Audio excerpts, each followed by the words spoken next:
अस्सलाम वालेकुम वरहमतुल्लाहि वबरकातुहू। उम्मीद है आप लोग सब खैरियत से होंगे।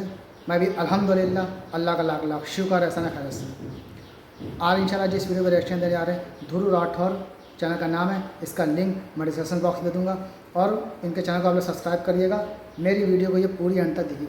आज की वीडियो बहुत बेहतरीन वीडियो है, बहुत अच्छी वीडियो है और बहुत ज़रूरी वीडियो है। ये बहुत इंपॉर्टेंट वीडियो है। इस वीडियो को अंत तक देखिएगा, इसको स्किप मत करिएगा।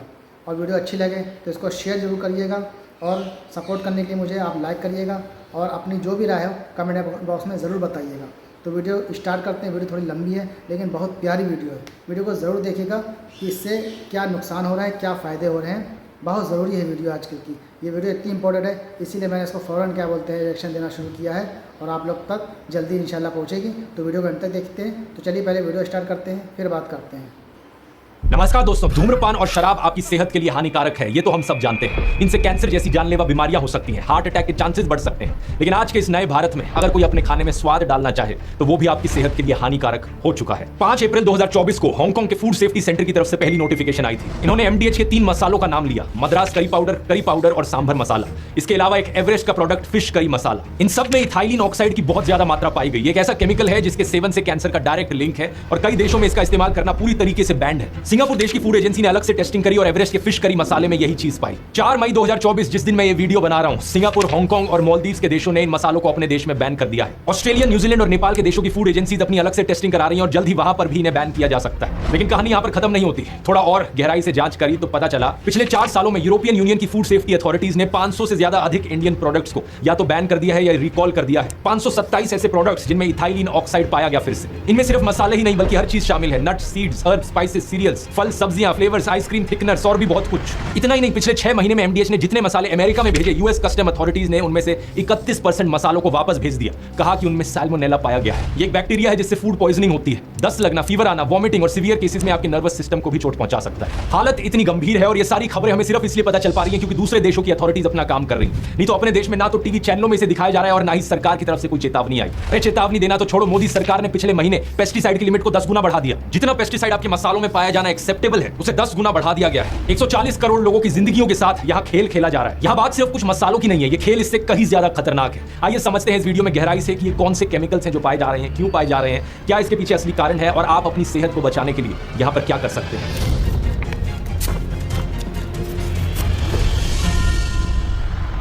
वीडियो शुरू करने से पहले यहाँ एक चीज मैं साफ कर दूं, इससे पहले कि कुछ लोग रोएं कि बार बार सरकार को क्यों बीच में लाते हो, हमारे पापा की इसमें क्या गलती है। यहाँ पर इस बात में कोई दो राय नहीं है कि सारी जिम्मेदारी सरकार के ऊपर है। एवरेस्ट कंपनी से जब पूछा गया कि उनके मसाले ऐसे क्यों निकल रहे हैं तो उन्होंने क्या जवाब दिया कि हमें तो नेसेसरी क्लियरेंसेज और approval spice board of India नहीं दिया था। स्पाइस बोर्ड ऑफ इंडिया क्या है? इंडियन गवर्नमेंट की रेगुलेटरी अथॉरिटी है जो कि आती है ministry of commerce and industry के अंडर। इसके अलावा हमारे खाने में कैंसरस केमिकल्स हैं या नहीं ये जांच करने की जिम्मेदारी है FSSAI की, food safety and standards authority of India, जो कि आती है ministry of health and family welfare के अंडर। और ये सिर्फ हमारे देश की बात नहीं है, दूसरे देशों के फूड अथॉरिटीज भी उनकी सरकारों के अंडर आते हैं। और वो सारे देश कम से कम अपने देशवासियों की हेल्थ की परवाह तो कर रहे हैं, कम से कम ये तो कह रहे हैं कि आपका खाना खतरनाक है, इन मसालों से दूर रहो। हमारी सरकार के मुंह से एक शब्द तक नहीं निकला। FSSAI की तरफ से इकलौता रिस्पांस ये आया है कि हमें 20 दिन चाहिए इन मसालों की टेस्टिंग कराने के लिए, फिर हम देखेंगे कि हानिकारक है या नहीं। इन्हें 20 दिन चाहिए। यहाँ पर एक आम आदमी ने अपनी तरफ से टेस्टिंग करा ली और कुछ ही दिनों के अंदर टेस्ट रिजल्ट्स आ भी गए। और FSSAI वो यूनिट है जिन्होंने 20 दिन मांगे ये जवाब देने के लिए कि इसके अंदर इथाइलिन ऑक्साइड प्रेजेंट है या नहीं है। मेरा सवाल FSSAI से ये है कि अगर मैं 4 दिन के अंदर पता लगा सकता हूं कि इसके अंदर कितना इथाइलिन ऑक्साइड है तो आपको 20 दिन का टाइम क्यों चाहिए? इस रिपोर्ट को देखिए, एक ट्विटर यूजर ने खुद से डिसाइड किया कि वो एवरेस्ट के फिश करी मसाले को टेस्टिंग करने के लिए भेजेगा। उसने इसे food hygiene and health laboratory में भेजा। 23 अप्रैल को उसने 50 ग्राम मसाले का सैंपल भेजा और 26 अप्रैल को रिपोर्ट तैयार भी होकर आ गई। क्या पाया गया? इस मसाले में इथाइलिन ऑक्साइड की मात्रा 7.57 मिलीग्राम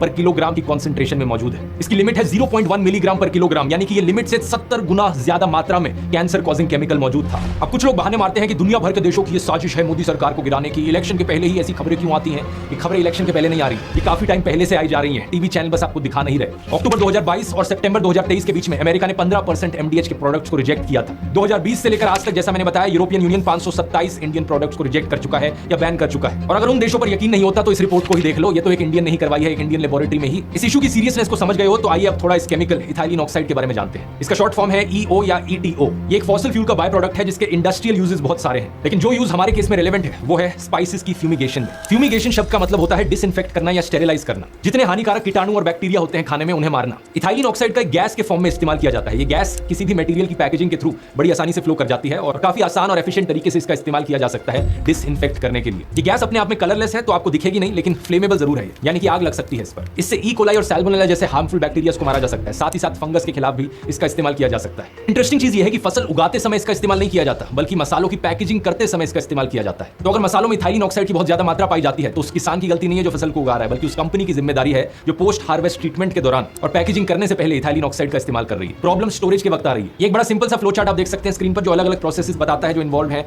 इथाइलिन ऑक्साइड की स्टेरिलाइजेशन के दौरान। सबसे पहले प्री कंडीशनिंग होती है, humidity, temperature, pressure control check किया जाता है, फिर इस गैस के द्वारा स्टेरिलाइजेशन किया जाता है और फिर उस गैस की इवैक्यूएशन और गैस वॉशिंग करी जाती है। ये जो तीसरा प्रोसेस है इसका नाम है एरिएशन, और ये बहुत बहुत जरूरी प्रोसेस है क्योंकि यहां पर इस केमिकल को वापस से बाहर निकालने का काम किया जाता है। नाइट्रोजन इंजेक्शन और वैक्यूम डीगैसिंग का इस्तेमाल किया जाता है इस केमिकल को खत्म करने के लिए। ये बहुत इंपॉर्टेंट इसलिए है क्योंकि इसी स्टेप पर प्रॉब्लम आती है। अगर खाने की स्टेरिलाइजेशन कर ली ईटीओ से, लेकिन उसके बाद इसकी एरिएशन ढंग से नहीं करी गई, तो केमिकल के कुछ ट्रेसेस खाने में बच जाएंगे। इससे कुछ और हानिकारक केमिकल कंपाउंड्स की फॉर्मेशन होगी, जैसे कि 2-क्लोरोइथेनॉल या इथाइलिन क्लोरोहाइड्रीन या इथाइलिन ग्लाइकॉल। ये वही हानिकारक केमिकल्स हैं वैसे जो कफ सिरप्स में भी पाए गए थे। इसकी बात मैंने फार्मा फाइल्स वाले वीडियो में करी थी। वही कफ सिरप्स जिनकी वजह से बच्चों की मौत हो गई थी उज्बेकिस्तान में। और यही कारण है कि international agency for research on cancer ethylene oxide को ग्रुप 1 कार्सिनोजन की कैटेगरी में डालती है। इन्होंने 4 अलग अलग ग्रुप्स बना रखे हैं क्लासिफिकेशन के। ग्रुप 1 में वो चीजें हैं जिनसे फॉर श्योर इंसानों को कैंसर होता है। ग्रुप 2A में वो चीजें हैं जिनसे प्रोबेबली कैंसर होता है इंसानों को। ग्रुप 2B में वो चीजें हैं जिनसे पॉसिबली हो सकता है कैंसर इंसानों को। और ग्रुप 3 वाली चीजें नॉन क्लासिफाइबल है। तो ग्रुप 1 वाली चीजें सबसे ज्यादा खतरनाक है। कि लिस्ट देख सकते हो अलग अलग केमिकल्स की जो ग्रुप 1 में आते हैं। कई सारी चीजें आती हैं इसमें, जैसे कि कोयला, टोबैको, एल्यूमिनियम की प्रोडक्शन, डीजल इंजन का एग्जॉस्ट, और इनमें से एक एंट्री यहाँ पर इथाइलिन ऑक्साइड की भी है।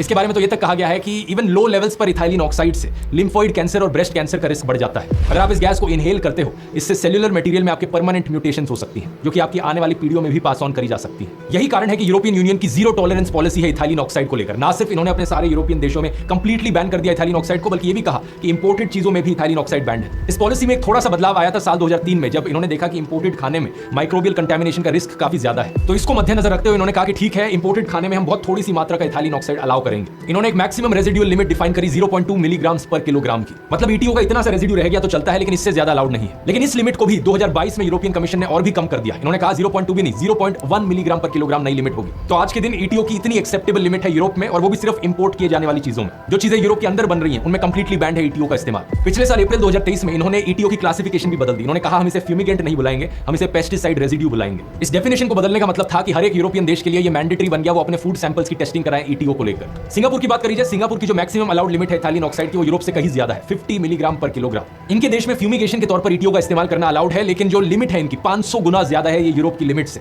और फिर भी जब इन्होंने एवरेस्ट के फिश करी मसाला की टेस्टिंग करी तो अपनी लिमिट से ज्यादा इन्होंने ये केमिकल पाया। हांगकांग की बात करें तो इस मामले में हांगकांग की रेगुलेशंस ज्यादा मजबूत है सिंगापुर से। ये ना सिर्फ ईटीओ को एक पेस्टिसाइड कंसीडर करते हैं, बल्कि इनके देश में इसे फ्यूमिगेशन के तौर पर इस्तेमाल करना अलाउड ही नहीं है, और ना ही इसे पेस्टिसाइड के तौर पर इस्तेमाल करना अलाउड है। अगर हांगकांग में फूड क्वालिटी को लेकर वायलेशन होती है तो $50,000 का फाइन लग सकता है और 6 महीने की जेल हो सकती है। ये सब सुनकर अगर आप टेंशन में आ रहे हो और आपको लग रहा है कि यार भगवान जाने क्या क्या डला है हमारे खाने में, कौन कौन से हानिकारक केमिकल्स हैं, तो चिंता मत करो। चैट जीपीटी जैसा एआई टूल यहां पर आपकी बहुत मदद कर सकता है। किसी भी खाने के आइटम की इंग्रेडिएंट लिस्ट देखो पीछे, और किसी भी इंग्रेडिएंट के बारे में आप सवाल कर सकते हो चैट जीपीटी से। फॉर एग्जांपल पोटेशियम ब्रोमेट, ये कई ब्रेड्स में इस्तेमाल किया जाता है। सीधा पूछो इस potassium bromate bad for health and is it band in any country. आपको जवाब मिल जाएगा क्लियरली कि इसे यूरोप और कनाडा जैसे देशों में बैन किया गया है, लेकिन अमेरिका में अभी भी अलाउड है और ये हानिकारक है हेल्थ के लिए। एक एक इंग्रेडिएंट करके नहीं पूछना, तो पूरी इंग्रेडिएंट लिस्ट की फोटो खींच के भी आप डाल सकते हो और पूछो चैट जीपीटी से इतने सारे जो इंग्रेडिएंट यहाँ पर डले हैं इनमें से कोई भी मेरी हेल्थ के लिए हानिकारक है क्या। बहुत अच्छा ब्रेकडाउन यहाँ पर आपको मिल जाएगा, जैसा आप स्क्रीन पर देख सकते हैं। चैट जीपीटी डेली लाइफ में ऐसी चीजों के लिए बहुत यूजफुल है। नॉर्मली ऐसी चीजों को अगर आप गूगल पर सर्च करने की कोशिश करोगे तो घंटे लग जाएंगे आपको आंसर ढूंढने में। यही कारण कि ध्रुव राठी एकेडमी पर मैंने पूरा 5.5 घंटे का कोर्स बना रखा है मास्टर चैट जीपीटी के ऊपर। आप अपनी पढ़ाई में, अपने काम में, अपनी डेली लाइफ में चीजों को 10 गुना ज्यादा स्पीड से कर सकते हैं इसकी मदद से। इस कोर्स में मैं रेगुलर अपडेट्स भी डालता हूं। नेक्स्ट अपडेट जून 2024 में आएगा। अगर आपने अभी तक ज्वाइन नहीं किया है तो नीचे जाकर डिस्क्रिप्शन में इसका लिंक मिल जाएगा, या फिर क्यूआर कोड को भी स्कैन कर सकते हैं। कूपन कोड इस्तेमाल कीजिए फूड 40% ऑफ पाने के लिए। एक और चीज कहना चाहूंगा, आप में से जिन लोगों को चैट जीपीटी का सब्सक्रिप्शन खरीदना महंगा लगता है, इस ऐप को ट्राई करके देखिए, गिनी एआई। वही सेम फीचर्स और परफॉर्मेंस चैट जीपीटी वाली, लेकिन चैट जीपीटी से ये आधी से कम कॉस्ट पर अवेलेबल है। इसमें तो डायरेक्टली फोटो चैट और पीडीएफ चैट अवेलेबल है। आप इंग्रेडिएंट लिस्ट की फोटो खींचकर इससे भी आप पूछ सकते हैं, सेम जवाब मिलेगा। लिंक डिस्क्रिप्शन में है। अब टॉपिक पर वापस आते हैं। इतना सब हो जाने के बावजूद एवरेस्ट के जो डायरेक्टर है राजीव शाह, वो कहते हैं कि 60 में से सिर्फ एक फिश करी मसाला में ही तो ईटीओ निकला है, तो बाकी सारे मसाले खाने लायक है, और दूसरी तरफ एमडीएच का भी यही दावा है कि सारे प्रोडक्ट्स इनके सेफ हैं और आराम से खाने लायक हैं। लेकिन पता है क्या दोस्तों, बात यहाँ पर सिर्फ इथाइलिन ऑक्साइड की नहीं है। जैसा मैंने वीडियो के शुरू में बताया था, अमेरिका में जो एमडीएच मसालों की शिपमेंट्स को रिजेक्ट किया गया वो साल्मोनेला की वजह से किया गया। आयरनी की बात देखो यहाँ पर क्या है, मैंने आपको बताया था ईटीओ का इस्तेमाल किया जाता है साल्मोनेला जैसे बैक्टीरिया को मारने के लिए। तो यहाँ कुछ मसालों में ईटीओ पाया जा रहा है, कुछ मसालों में साल्मोनेला पाया जा रहा है। यूएस की एफडीए ने बताया कि अक्टूबर 2022 और सितंबर 2023 के बीच में 15% एमडीएच के जो मसाले इंपोर्ट किए जा रहे थे अमेरिका में, उन्हें रिफ्यूज कर दिया गया साल्मोनेला की वजह से। लेकिन इसके अगले पीरियड में अक्टूबर 2023 से लेकर जो अभी तक का समय है, ये रिजेक्शन का रेट 31% पर था। टोटल में 11 शिपमेंट्स को रिजेक्ट किया गया, जिनमें स्पाइसेस, फ्लेवर्स और सॉल्ट्स थे एमडीएच के। और एक शिपमेंट का मतलब यहाँ पर एक प्रोडक्ट नहीं है, एक शिपमेंट यहाँ पर एक कार्टन भी हो सकता है, एक ट्रक लोड भी हो सकता है और एक पूरे जहाज का कंटेनर भी हो सकता है। इस आउटलुक के आर्टिकल के अनुसार जनवरी 2022 में यूएस की एफडीए ने एमडीएच के मैन्युफैक्चरिंग प्लांट का फिजिकल इंस्पेक्शन भी किया था इंडिया में आकर। उस वक्त खतरा इतना ज्यादा नहीं था, लेकिन तब भी एफडीए ने यह नोट किया था कि प्लांट में एडिक्वेट सैनिटरी फैसिलिटीज और अकोमोडेशंस नहीं है। एग्जैक्ट कोड सुनिए, इक्विपमेंट और यूटेंसिल्स इनके इस तरीके से डिजाइन ही नहीं किए गए कि उन्हें क्लीन किया जा सके, मेंटेन किया जा सके, कंटेमिनेशन के अगेंस्ट प्रोटेक्ट किया जा सके। बात यहां सिर्फ एमडीएच के मसालों की नहीं है। फाइनेंशियल ईयर 2020 और 2023 के बीच में अमेरिका ने 786 शिपमेंट्स को रिजेक्ट किया जो इंडिया से आ रही थी। टोटल में 3925 ह्यूमन फूड एक्सपोर्ट की शिपमेंट्स इंडिया से यूएस भेजी गई थी, यानी कि 20% रिजेक्ट हो गई साल्मोनेला की वजह से। इसमें सिर्फ मसाले ही नहीं थे, इसमें vitamin, minerals, proteins, bakery product, sea food products भी थे।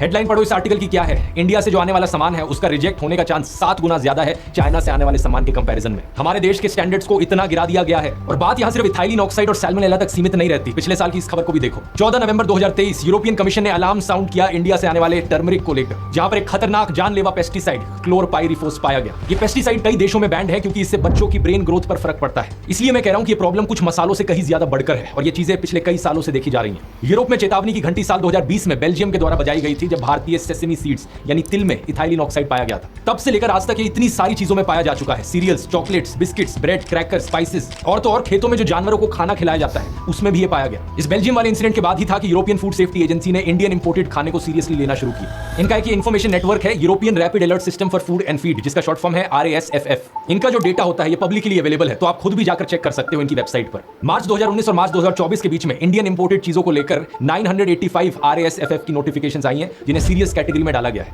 ये कोई नेक्सस नहीं है, ये सिर्फ एक ऐसी व्यवस्था है जो यूरोप ने अपने देश के नागरिकों की सेफ्टी के लिए बनाई है। इनकी कोशिश है कि लोगों को पता चले कि एग्जैक्टली किस खाने में क्या क्या पाया जा रहा है। इस वेबसाइट का लिंक मैंने डिस्क्रिप्शन में नीचे डाल दिया है, आप जाकर खुद देख सकते हैं और स्क्रीन पर इसके कुछ एग्जांपल्स देखिए। मई 2022 और अप्रैल 2022 की नोटिफिकेशंस, क्यूमिन और फेन्यूग्रीक में क्लोरपाइरिफॉस पेस्टिसाइड पाया गया। फिनलैंड में बॉर्डर पे ही इसे रिजेक्ट कर दिया गया। नेदरलैंड्स में इसका अलर्ट आया। दोनों को सीरियस क्लासिफिकेशन में डाला है। आप इनकी वेबसाइट का सर्च सिस्टम भी इस्तेमाल कर सकते हैं अलग अलग प्रोडक्ट्स को देखने के लिए, जैसे कि एफ्लाटॉक्सिन्स पाए गए पीनट बटर, ग्राउंड नट्स, चावल में जो इंडिया से आ रहे थे। साल्मोनेला पाया गया sesame seeds, onion powder, betel leaves में जो इंडिया से आ रहे थे। मर्क्यूरी और लेड जैसे हानिकारक केमिकल्स पाए गए आयुर्वेदिक प्रोडक्ट्स में जो इंडिया से इंपोर्ट किए जा रहे थे। एक एक नोटिफिकेशन पे आप डिटेल्स में जाकर नीचे स्क्रॉल करके भी देख सकते हैं कि एग्जैक्टली कितना मर्क्यूरी, कितना लेड पाया गया। ऐसे प्रोडक्ट्स को लेकर थैंकफुली हमारे देश में जुडिशरी है जो अभी भी कुछ हद तक इंडिपेंडेंटली काम कर पा रही है। इन्हें लपेटे में लिया इन्होंने, अभी आपने रिसेंट खबर में देखा होगा, वरना हमारी जो हेल्थ मिनिस्ट्री थी और FSSAI जो है, इन्होंने तो खुली छूट दे रखी है, जैसे मर्जी झूठे प्रचार करते रहो। याद है 2015 में दोस्तों हमारी सरकार ने मैगी को बैन कर दिया था क्योंकि उसमें MSG के ट्रेसेस पाए गए थे। इसके एकदम बाद पतंजलि नूडल्स को लॉन्च किया पूरे देश भर में, बड़ी लॉन्च हुई। लेकिन अब जब पूरी दुनिया में देश के इतने सारे प्रोडक्ट्स पर बैन लगाया जा रहा है तो हमारी सरकार कुछ नहीं कह रही। सोच सकते हो इतने सारे केमिकल्स, इतने सारे पेस्टिसाइड्स जिनको लेकर ये FSSAI वाले अभी तक इतनी सारी खबरें आने के बावजूद भी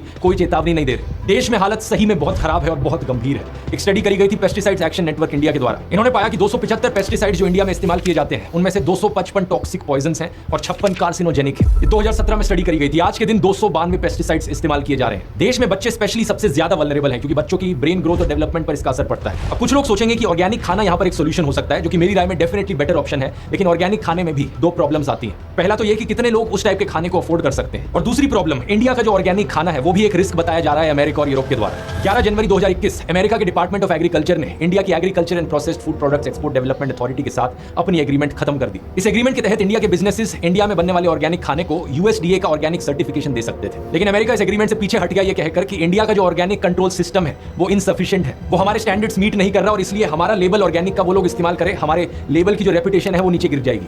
यूरोप में मार्च 2024 में पब्लिश हुई इस साइंटिफिक रिपोर्ट को देखिए। इसे यूरोपियन यूनियन के EFSA ने पब्लिश किया है। इसमें लिखा है इंडिया से आने वाले ऑर्गेनिक ड्राई बीन्स, राइस और क्यूमिन सीड्स जैसे खाने में क्लोरपाइरिफॉस पेस्टिसाइड पाया गया। यानी आप ऑर्गेनिक खाना खाओगे तो भी कोई गारंटी नहीं है कि उसमें पेस्टिसाइड्स नहीं मिलेंगे। हालांकि फिर भी मैं कहूंगा ये एक बेटर चॉइस है अगर आप अफोर्ड कर सकते हो तो। अब इतना कुछ हो जाने के बावजूद सबसे बेशर्मी वाली चीज जो मोदी सरकार ने करी वो थी ये। 8 अप्रैल 2024 को FSSAI के द्वारा एक नोटिफिकेशन आती है। इसमें लिखा जाता है कि पेस्टिसाइड्स की MRL यानी कि मैक्सिमम रेजिडुअल लिमिट बढ़ा दी जाएगी। कुछ छोटे मोटे नंबर से नहीं बल्कि 10 गुना ज्यादा बढ़ा दी सरकार ने पेस्टिसाइड की लिमिट। पहले 0.01 मिलीग्राम पर किलोग्राम पेस्टिसाइड एक्सेप्टेबल था खाने में, अब इन्होंने कहा 0.1 मिलीग्राम पर किलोग्राम पेस्टिसाइड एक्सेप्टेबल है। FSSAI ने इस नोटिफिकेशन में बताया कि ये फिगर्स प्रॉपर फील्ड ट्रायल्स के बाद सेट किए गए हैं, लेकिन पेस्टिसाइड एक्शन नेटवर्क इंडिया ने इस मैंडेट को लेकर ऑब्जेक्शन रेज किया। इन्होंने कहा कि CIBRC तो फील्ड ट्रायल्स कंडक्ट ही नहीं करता पेस्टिसाइड्स के, जितना भी डेटा है वो सारी मैन्युफैक्चरिंग कंपनीज के द्वारा प्रोवाइड किया जाता है और CIBRC तो सिर्फ अप्रूव करता है पेस्टिसाइड्स को उस डेटा के आधार पर। जब लोगों ने इस खबर को लेकर सोशल मीडिया पर हल्ला मचाना शुरू किया कि ये क्या हो रहा है, तो FSSAI ने अपने आप को डिफेंड करने के लिए कहना शुरू कर दिया ये तो झूठी खबर है, हमें बदनाम करने की कोशिश करी जा रही है। इस न्यूज आर्टिकल को देखिए, FSSAI कह रहा है कि ये रिपोर्ट जो है कि हमने 10 गुना लिमिट बढ़ा दी है, ये फॉल्स और मैलिशियस रिपोर्ट्स हैं। इंडिया के तो सबसे स्ट्रिक्ट स्टैंडर्ड्स हैं। अच्छा भाई, क्या गलत खबर फैलाई जा रही है, जरा देखें क्या इनका डिफेंस था। ये कहते हैं हमने लिमिट तो बढ़ाई है, हमने 10 गुना लिमिट बढ़ाई है, लेकिन सिर्फ उन्हीं पेस्टिसाइड्स के लिए जो CIBRC से रजिस्टर्ड नहीं है। CIBRC है central insecticides board and registration committee India की। मतलब ये तो एडमिट कर रहे हैं कि कुछ पेस्टिसाइड्स की लिमिट इन्होंने बढ़ाई है। तो पहला सवाल तो ये कि क्यों बढ़ाई है। इन्हीं का ही अगस्त 2022 का ऑर्डर देखो इनकी खुद की वेबसाइट पर। तीसरे पॉइंट के सेकंड सेक्शन में लिखा है वो पेस्टिसाइड्स जो रजिस्टर्ड नहीं है CIBRC के साथ, उनकी भी डिफॉल्ट लिमिट 0.01 मिलीग्राम पर किलोग्राम होगी। अपने पुराने ऑर्डर में तो इन्होंने लिमिट कम रखी थी इन्हीं पेस्टिसाइड्स की, लेकिन अब ये लिमिट बढ़ा दी गई है। क्यों? FSSAI का यहाँ पर एक और बहाना है कि हमने डिफॉल्ट लिमिट इसलिए बढ़ा दी क्योंकि जो इंपोर्टेड खाना इंडिया में आएगा भारत के देशों से, उनके देशों में लिमिट जो होगी वो थोड़ी ज्यादा हो सकती है, इसलिए उस खाने के लिए हम लिमिट को बढ़ा रहे हैं। मतलब दूसरी कंट्रीज पर अपना ब्लेम डाल दो। बाहर से आने वाले खाने में ज्यादा पेस्टिसाइड डाला है तो अपने देशवासियों को ज्यादा पेस्टिसाइड वाला खाना खिला दो। मतलब हमारी सरकार बिल्कुल उल्टा कर रही है जो डेवलप्ड कंट्रीज कर रही है उनका। यूरोपियन यूनियन, हांगकांग, सिंगापुर ये क्या कर रहे हैं, ये अपने देश की रेगुलेशंस कम नहीं कर रही है, अपने देश की रेगुलेशंस को स्ट्रिक्ट रख रहे हैं ताकि इंपोर्टेड खाना भी उनके देशवासियों को अच्छा क्वालिटी का मिल सके, बिना पेस्टिसाइड्स के मिल सके। और FSSAI को अगर इतनी ही चिंता है बाहर से आने वाले खाने की, तो जरा ये बता दो मुझे आज तक इतिहास में इन्होंने कितनी बार इंडियन सिटीजंस को वार्निंग दी है, चेतावनी दी है कि बाहर से आने वाले खाने में ज्यादा पेस्टिसाइड था। कभी भी इनकी तरफ से कोई चेतावनी सुनी है आपने? क्या मोदी सरकार को यहाँ पर चंदा दिया जा रहा है इन पेस्टिसाइड कंपनियों के द्वारा? क्या एक और चंदा धंधा मॉडल यहाँ पर छिपा है? यहाँ बात सिर्फ हम कंज्यूमर्स की नहीं है बल्कि किसानों की भी है। BMC पब्लिक हेल्थ डेटा के अनुसार दुनिया भर में 11,000 फार्मर्स मारे जाते हैं हर साल पेस्टिसाइड्स की वजह से। इनमें से करीब 6,500 फार्मर्स इंडियन होते हैं, यानी कि दुनिया भर में मारे जाने वाले 60% किसान सिर्फ हमारे एक देश में मारे जा रहे हैं। ये नंबर्स भी यहाँ पर अंडर रिपोर्टेड है और कोई कानून नहीं है जो यहाँ पर किसानों की सेफ्टी इंश्योर करता हो। सेफ्टी तो छोड़ो, खाने की मिलावट की खबर सुनते ही लोग सबसे पहले इल्जाम किसानों पर लगाते हैं। लेकिन जैसा मैंने बताया, इथाइलिन ऑक्साइड की जब ज्यादा मात्रा पाई जा रही है खाने में, ये प्रोडक्शन के द्वारा नहीं हो रही है, ये स्टोरेज और पोस्ट प्रोडक्शन के टाइम पर होती है। और पेस्टिसाइड्स की बात करी जाए तो कंपनीज इतना प्रेशराइज कर रही है किसानों को कि जबरदस्ती और पेस्टिसाइड छिड़को। किसानों को यह कहा जा रहा है कि अच्छी फसल तभी मिलेगी जब और ज्यादा पेस्टिसाइड छिड़का जाएगा। डेक्कन हेरल्ड के आर्टिकल में ये किसान का कहना था। हमें कंपनीज कहती है कि प्लांटिंग करने से पहले ही पेस्टिसाइड छिड़क दो, सीड्स के ऊपर अलग केमिकल डले होते हैं। इनफैक्ट जो बायो पेस्टिसाइड्स होते हैं, जो कि नेचुरली अकरिंग केमिकल्स होते हैं, उनके नाम पर भी अब केमिकल्स का कॉकटेल बेचा जा रहा है। 2015 में हमारी सरकार ने एक एक्सपर्ट कमेटी बिठाई थी under the chairmanship of doctor Anupam Verma. इस कमेटी ने 66 पेस्टिसाइड्स को रिव्यू किया जो कि दुनिया के किसी ना किसी देश में बैंड है, लेकिन इंडिया में अभी भी इस्तेमाल किए जा रहे हैं। इस कमेटी ने जब अपनी रिपोर्ट सबमिट करी तो उसमें कहा गया कि सरकार को कम से कम 13 पेस्टिसाइड्स को बैन करना चाहिए और 6 और पेस्टिसाइड्स को फेज आउट करना चाहिए बाय द ईयर 2020। पर इस कमेटी की बात सुनने में सरकार ने खुद ही 4 साल का समय लगा दिया। जनवरी 2019 में 12 पेस्टिसाइड्स को फाइनली जाकर बैन किया गया और 6 को दिसंबर 2020 तक फेज आउट करने का प्लान बनाया गया। 5 साल का डिले कर दिया सरकार ने। और सुनो, 14 मई 2020 को सेंट्रल गवर्नमेंट की तरफ से एक ड्राफ्ट ऑर्डर आता है कि वो जो 66 पेस्टिसाइड मेंशन किए गए थे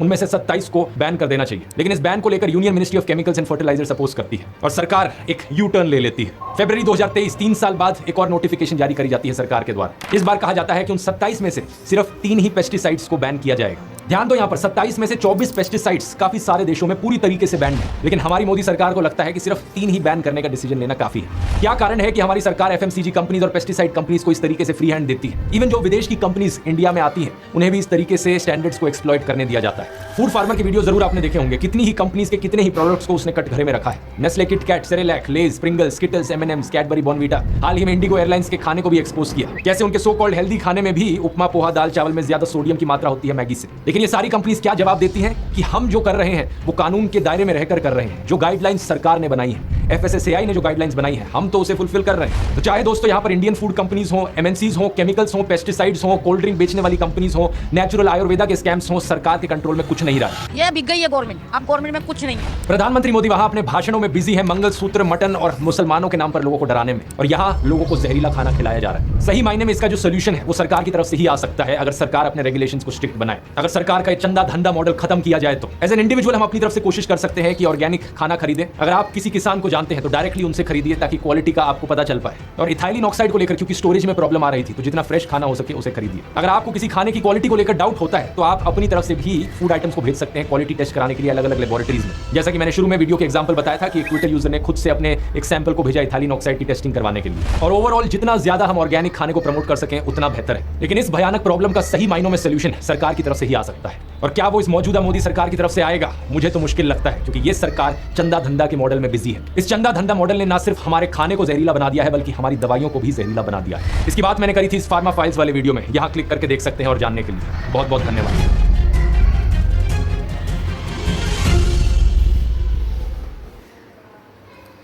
तो ये वीडियो मैंने देखा, वाकई में बहुत प्यारी वीडियो थी और बहुत अच्छी वीडियो थी। अक्सर हम लोग सुनते हैं धूम्रपान करना, सिगरेट गुटखा पान मसाला खाना कैंसर के लिए हानिकारक है। अब तो खाने की चीज़ नहीं बताइए, खाने में जो भी मसाला वसाला ये पड़ता है उसको भी खाने से कैंसर मतलब हो सकता है। तो आदमी किन किन चीज़ों से बचे, तो जितना हो सके इसको शेयर ज़रूर करिएगा, खुद ही बचें और दूसरों को बचाएं। और इसका कौन जिम्मेदार है कमेंट बॉक्स में ज़रूर बताइएगा, मैं इंतज़ार करूँगा आपके कमेंट का। और इस वीडियो को अच्छी लगे तो इसको खूब शेयर करिएगा और लाइक ज़रूर करिएगा मुझे सपोर्ट करने के लिए कि वीडियो बहुत अच्छी वीडियो थी। खुद ही बचें और दूसरों को बचाएं कि जितनी भी चीज़ें इस तरह की हैं जो पैकेट वाली हैं, आप खुद ही बच्चे अपने बच्चों को खुद भी इस्तेमाल करने से बचें। इससे जितना हो सके परहेज़ करें, क्योंकि जितना परहेज़ करेंगे, जितना बचेंगे, हम सब सेफ रहेंगे, क्योंकि जीवन बहुत अनमोल है। तो इंशाल्लाह चाहे तो फिर मिलेंगे बेहतरीन वीडियो के साथ। तब तक लिए अस्सलाम वालेकुम वरहमतुल्लाहि वबरकातुहू।